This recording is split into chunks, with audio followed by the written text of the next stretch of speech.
मुझे ना इंटरव्यूज देखना बहुत अच्छा लगता है। अगर कोई एक ऐसा इंसान है जो मुझे इंटरेस्टिंग लगता है तो उनके लाइफ के एक्सपीरियंसेस, वो क्या सोचते हैं, वो कैसे दुनिया को देखते हैं, ये जानने में मुझे बहुत अच्छा लगता है। इसीलिए जो 10 लोग इंटरव्यू करके आता है ना यूट्यूब में, मैं उनके सारे एपिसोड्स देखती हूँ। अभी हाल फिलहाल उन लोगों ने रणबीर बरार का एपिसोड रिलीज किया है, तो अगर आपके पास 1 घंटे का समय हो तो देखिएगा जरूर। बहुत अच्छी अच्छी बातें उन्होंने बताई है। वैसे ही कल मैं एक इंटरव्यू देख रही थी कुणाल शाह का, वो फाउंडर है क्रेड के। तो उन्होंने कुछ ऐसी बात कही ना इंटरव्यू में जो मुझे बिल्कुल सही लगी। उन्होंने कहा कि हमारा जो कंट्री है इंडिया, ये स्टेटस ड्रिवन कंट्री है। यहाँ पे लोग उन चीजों पे ज्यादा खर्चा करते हैं जिससे उनका स्टेटस बढ़ता है, ना कि उन चीजों पे जिनसे उनकी लाइफ बेहतर होती है। तो उन्होंने 2 एग्जाम्पल लिया, दोनों ही एकदम बैंग ऑन था। पहला एग्जाम्पल उन्होंने लिया कि इंडियन वेडिंग्स को देख लीजिए आप, लोग कितना खर्चा करते हैं खाने पे, डेकोरेशन पे। आजकल तो थीम बेस्ड होती है, इनफैक्ट लोग सेलिब्रिटीज तक बुला लेते हैं वेडिंग्स में। क्यों? क्योंकि लोगों को दिखाना है, भैया देखो हमारे पास इतना पैसा है, हमने मस्त में खर्चा किया। तो उन्होंने कहा कि एक फिल्म का डायलॉग के बारे में उन्होंने बताया कि उसमें बंदा पूछता है दूसरे बंदे को कि अरे वाह, आपने तो वेडिंग में बहुत खर्चा किया है, क्या शानदार वेडिंग की है। तो बंदा रिप्लाई करता है, आखिर कमाते किस चीज के लिए हैं। तो ये तो होता ही है।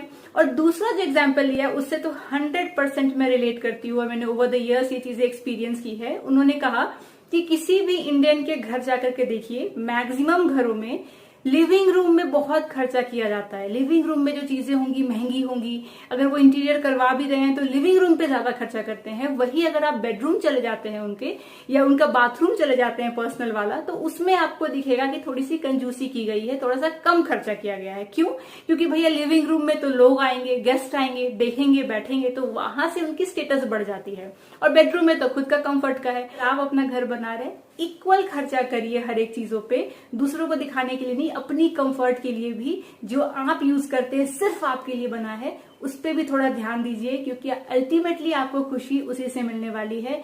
गेस्ट आएंगे, चले जाएंगे, शादियों में आएंगे, नुक्स निकाल के ही जाएंगे, कुछ मिलने वाला है कि नहीं, है कि नहीं। Anyways, welcome to the channel. अभी मैं बनाने जा रही हूँ लंच। पालक को यहाँ पे मैंने छोटे पीसेस में कट कर लिया है और यहाँ पे दाल को भिंगोया है, और ये है बीटरूट। फ्रेश नींबू। एक भी दिन घर में अगर नींबू ना रहे ना तो सारा काम डिफिकल्ट लगता है। कल मेरा सारा नींबू खत्म हो गया था और मुझे इतना टेंशन था कि अगर बिग बास्केट ने आज सुबह कैंसिल कर दिया तो पता नहीं वेजिटेबल वेंडर भैया कब आएंगे और कब मिलेगा, पर लकीली उन्होंने डिलीवर कर दिया है। अभी मैं सुन रही थी गाना। कभी कभी काम करते करते गाना सुनना सबसे अच्छा लगता है, स्पेशली जब कुछ कटिंग चॉपिंग करना हो या क्लीनिंग करना हो तो गाना सुनी तो अच्छा लगता है। तो मैं ना अभी वैसे वाले गाने सुन रही थी जो मुझे एक टाइम पे बहुत अच्छे लगते थे। उनमें से एक मूवी था रूल्स करके, उसमें जो गाने थे ना, वो होते ना कुछ कुछ मूवी जिसके सारे ही गाने अच्छे होते हैं, ये वो वाली मूवी थी। देखिएगा, अगर नहीं देखा है कभी, टाइम हो, अगर आपको कहीं ऑनलाइन मिल जाए। आहा हा, क्या मूवी थी। गाना था जो मैं अभी सुन रही थी, वो गाना था, उलझनों को दे दिया है तूने जो पता, मेरा तो आ गई यहाँ पे देखो लेके वो बेचैनिया। अब तुम ही बताओ, हम तो दिल को क्या बताए कि ये जो भी है ये प्यार है या है जिंदगी। फिर लड़का कहता है, जिंदगी है ख्वाब है, इसका क्या जवाब है, क्यों उलझ गई हो तुम, ये सीधा सा हिसाब है। और अपने दिल को भी बताओ तुम यही कि ये प्यार ही तो जिंदगी है, जिंदगी ही प्यार है। आहा हा, क्या लिरिक्स है, क्या गाना है, क्या फील से गाया है। और उसमें मिलिंद सोमन, आहा, किसका क्रश नहीं था, है कि नहीं। बिग बास्केट से ना सारा सामान डिलीवर हुआ है। देखिए, मैंने मिल्क पाउडर फिर से मंगवा लिया। कारण तो मैंने बताया था आपको, अब कॉफी पीने लगी हूँ तो ये तो घर में रहना ही है। इस बार अचार भी मंगाया है मैंने, ये मदर्स रेसिपी वाला। इसका मैंगो पिकल बहुत अच्छा होता है और ये अंगद नहीं खाते, सिर्फ मेरे लिए रहता है, तो मेरे को ये बहुत टाइम तक चल जाएगा। और ये ना पहले मैं उतना फ्रीक्वेंट नहीं मंगवाती थी विनेगर, क्योंकि जरूरत ही नहीं पड़ती थी। बहुत ही कम जब भी बनाया, जैसे कि नॉनवेज बनाया या फिर कभी चाइनीज बनाया, तभी यूज में आता था। पर जब से मैंने डिश वॉशर लिया है ना, तो डिश वॉशर में जो मशीन क्लीनिंग होती है ना, उस साइकिल में 1 कटोरी मैं विनेगर डालती हूँ, ऐसा इंस्ट्रक्शन उसमें दिया हुआ था। उस वजह से अब विनेगर बहुत कंजप्शन होती है घर में। अभी मैंने एक ऐसा न्यूज से सुना है ना, जिसको सुन के मुझे इतनी हंसी आ रही है कि ऐसा भी दुनिया में हो सकता है क्या। चाइना में एक बंदे की शादी हो रही होती है, ठीक है, लव मैरिज होती है। तो बंदा जो होता है वो अपनी माँ से लड़की को मिलाता है, तो माँ देखती है कि लड़की के हाथ में कुछ ऐसा बर्थ मार्क है जो उसकी खोई हुई बेटी के हाथ में था। तो अपेरेंटली कुछ साल पहले, 20 साल पहले, वो जो आंटी होती है उसकी एक बेटी खो जाती है, उसके बाद कभी मिलती नहीं है। अब जब ये बेटे की होने वाली बहू से मिलती है तो उसके हाथ में वही साइन होता है। तो ये आंटी क्या करती है, ये लड़की के माँ बाप को फोन करती है और फोन करके बोलती है कि क्या कोई चांस है कि तुम्हारी बेटी अडॉप्टेड है। तो वो लोग बिल्कुल हैरान हो जाते हैं क्योंकि उन्होंने ये बात अभी तक किसी को बताई नहीं थी। तो उन्होंने कहा हाँ, 20 साल पहले हमें ये एक रोड के किनारे मिली थी और हमने इसको अडॉप्ट कर लिया था। तो आंटी उनको बताती है कि ये तो मेरी खोई हुई बेटी है जो 20 साल पहले खो गई थी। अब जब ये बात लड़की को बताई जाती है तो एक तरफ तो लड़की बड़ी खुश होती है कि मेरी खोई हुई माँ मिल गई, दूसरे तरफ वो परेशान हो जाती है कि इसका मतलब तो ये हुआ कि जिससे उसकी शादी हो रही है वो उसका भाई निकला, अब क्या किया जाए।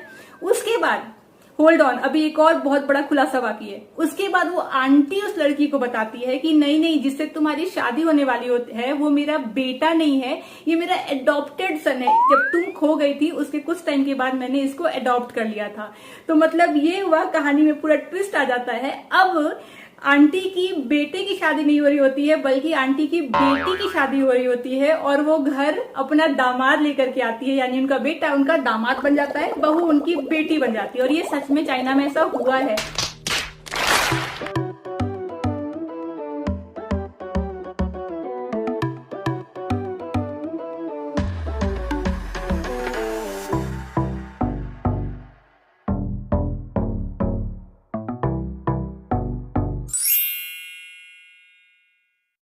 चलिए थोड़ा सा स्किन केयर कर लेते हैं। तो आज मैं स्किन केयर में यूज़ कर रही हूँ वाओ स्किन साइंस का organic Himalayan Apple cider vinegar face wash. ये आता है बिल्ट इन ब्रश के साथ जो डीप क्लींजिंग में मदद करता है। इसमें है aloe vera extract, vitamin B5 and vitamin E।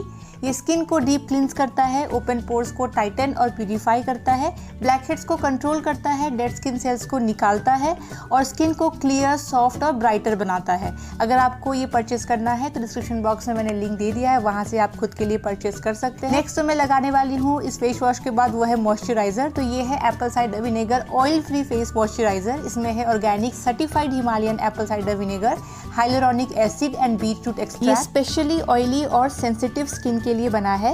Extra sebum को ये कंट्रोल करता है, स्किन का पीएच लेवल मेंटेन करता है और देता है आपकी स्किन को एक वेलवेटी और मैट फील। गर्मियों के सीजन में कुछ चीजें हैं जो होनी ही होनी होती है, जैसे कि सबके घर में आम होता है, सबके घर में लीची होता है, कुछ सब्जियां जो बनती ही बनती हैं, जैसे कि कटहल की सब्जी हो गई जो मैं बहुत मिस कर रही हूँ। याद है मुझे एक सुपरमार्केट मिल गया था जहाँ पे कटहल मिलता था थोड़ा सा छोटे पीस में कट किया हुआ। अब तो जा नहीं पा रही हूँ तो फिर से खा नहीं पा रही, वरना मैं इतनी एक्साइटेड थी कि बहुत समय के बाद ये ऐसा एक समर होगा जहाँ पे कटहल खूब बनेगा। फिर से नहीं बन पा रहा है, खैर उसको छोड़िए। पर उसके अलावा भी कुछ चीजें होती हैं जैसे कि आइसक्रीम खाना। आइसक्रीम भी नहीं आ रहा है बाहर से, तो मैंने घर में ही पॉप्सिकल बनाया है और फटाफट दिखाती हूँ आपको। मैंने बहुत ही अमेजिंग पॉप्सिकल्स बनाए हैं, ट्राई करके देखिएगा कभी अगर ट्राई नहीं किया है। इसका मोल्ड आपको अमेजोन पे मिल जाएगा, मैं उसका लिंक आपको डिस्क्रिप्शन बॉक्स में दे दूंगी। फिर इजिली आप बना सकते हो, किसी भी फ्रूट्स का बना सकते हो। मैंने भी कुछ फ्रूट्स और कुछ एक बहुत इंटरेस्टिंग पॉप्सिकल बनाया है, तो उसकी आप पूरी रेसिपी देख के आइए, फिर मैं आपको दिखाती हूँ रिजल्ट और टेस्ट कैसा है।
लगता है ना, ये फटाफट बन जाता है। ओवरनाइट रखिए तो अच्छा रहेगा, वरना मिनिमम आपको 5 से 6 घंटे तो रखना ही रखना है। और ये बहुत टेस्टी लगता है, तो मोल्ड मंगवा लीजिए और घर में बनाइए। मैंगो वाला तो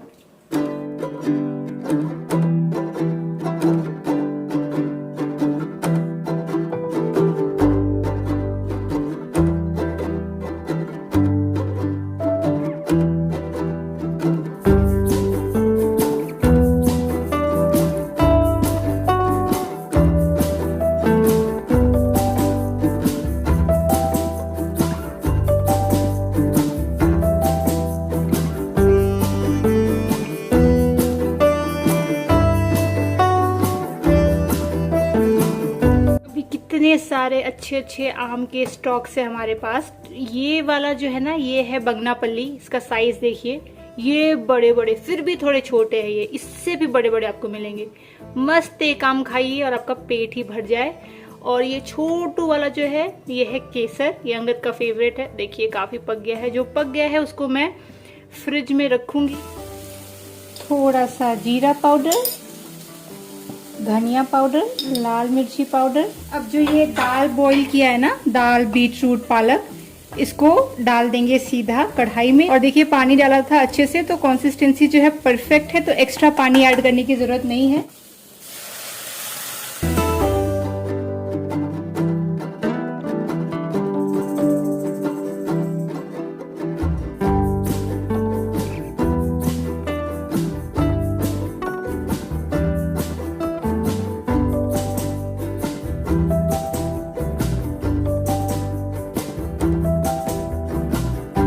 ये स्पैचुला मैंने अमेज़ॉन से भी मंगवाया था। मुझे एक सिलिकॉन का चाहिए था, तो इसमें क्योंकि ये वुडन ग्रिप था ना, तो मुझे अच्छा लगा दिखने में। और पीछे के साइड में देखिए ऐसे यहाँ पे ना उठा हुआ है, तो जब ये आया तो मुझे लगा कि अच्छा नहीं होगा, क्योंकि यहाँ पे ऐसे बल्ज दे दिया है तो कुछ भी पलटने में दिक्कत होगी। लेकिन वैसा हो नहीं रहा है, काफी अच्छे से ये काम कर रहा है। और पीछे के साइड में भी यहाँ पे ना ऐसे ग्रिप दी हुई है सिलिकॉन की। देखते हैं लकड़ी कितनी देर चलती है। मुझे थोड़ा सा डाउट है कि हो सकता है यहाँ से निकल जाए, ये नहीं भी निकल सकता है। रिव्यूज तो अच्छे थे, तो मैं यूज करूंगी, आपको बताऊंगी। इनकेस अगर आपको देखना हो या लेना हो तो मैं इसका लिंक आपको दे दूंगी।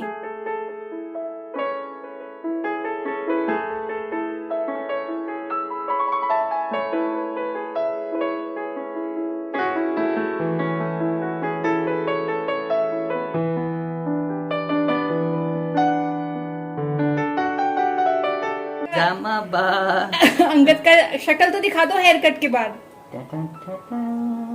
मैं जब तुम्हारी तरफ देखती हूँ अंगद, मुझे तुम पहचान में नहीं आते हो। इतने दिनों से मुझे आदत हो गई थी तुम्हारा वो वाला शक्ल देखने का। पीछे मुझे दिखाने दो, मैंने कैसे काटा। देखिए मैंने पीछे कितने अच्छे से कट किया है। और उसके बाद ना मैंने यहाँ पे वो भी चला दी है, इनकी मशीन, ताकि यहाँ से बाल चला जाए। और क्या सही कटा है यार। चलाया तुमने? किस तरह? उस तरह। क्या बन रहा है चाय के साथ साथ?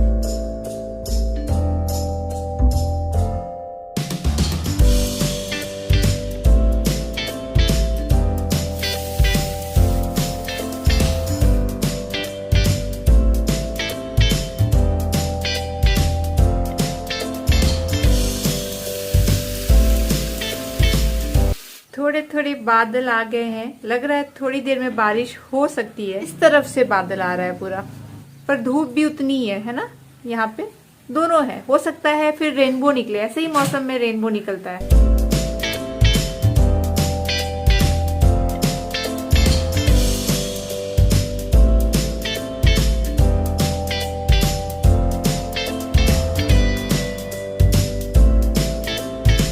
बनते बनते मैंने एक डोसा खा भी लिया। अभी अंगद दूसरा निकाल करके दे रहा है। गर्मा गर्म खाने का इसका मजा है कि कोई ऐसे बना के दे।